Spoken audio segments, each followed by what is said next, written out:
আমাদের বিষয়টা হচ্ছে আজকে টিসিবির মাল বিতরণের ডেট ছিল 5 নম্বর পাওয়ার সেন্টার পরিষদের ডিলার সাহেব বিতরণের কথা যখন বলে আজকে ডেট ছিল এবং সাধারণ জনগণের মাঝেই সেটা মানে আগে বিতরণ ছিল, বিতরণ ঈদের আগে একটা বিতরণ করছিলাম, করার পরে অবশিষ্ট মাল ছিল থাকার পরে ঈদের ছুটি দিয়েছে, দীর্ঘ সময় চলে গেছে। আজকে বিতরণের জন্য আমরা বিভিন্ন ইয়ার কারণে সমস্যার কারণে আজকে বিতরণের ডেট করছি।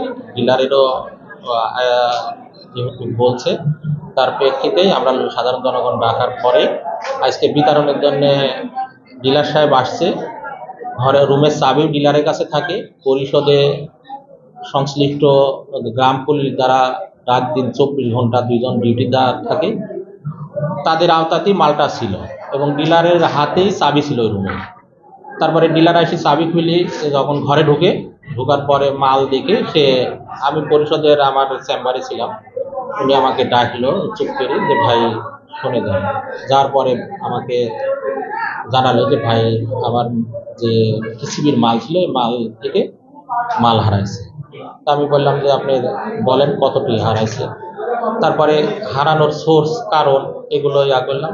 আমি দেখছি ব্যাক সাইডে একটা জানালা আছে, পর্দাও আছে, সেই জানালার গ্রিল কাটছে, কাটি ওই পাতে ঢুকছে, ঢুকে মালটা সরজমিন দিয়েই বাইর হয়েছে। এখন দিনে বাইর হয়ে আর সকাল রাত্রিতে বাইর হয়, তখনই সামনের দরজাতে।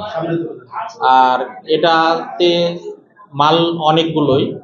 ডিলার সাহেবকে আমাকে যখন বললো, আমি স্যারকে বলছি, উনিও ঊর্ধ্বতন কর্মকর্তা, বলছে যে এটার বিষয়ে লিখিত অভিযোগ করতে বলছে এবং স্যারও সেটাই বলছে এবং থানাতেও অভিযোগ করার কথা এবং এটা সুষ্ঠু তদন্তের মাধ্যমে একটা প্রক্রিয়ার মাধ্যমে সেটা এই ক্ষতিগ্রস্ত ডিলারের সে যে একটা সুরা হবে।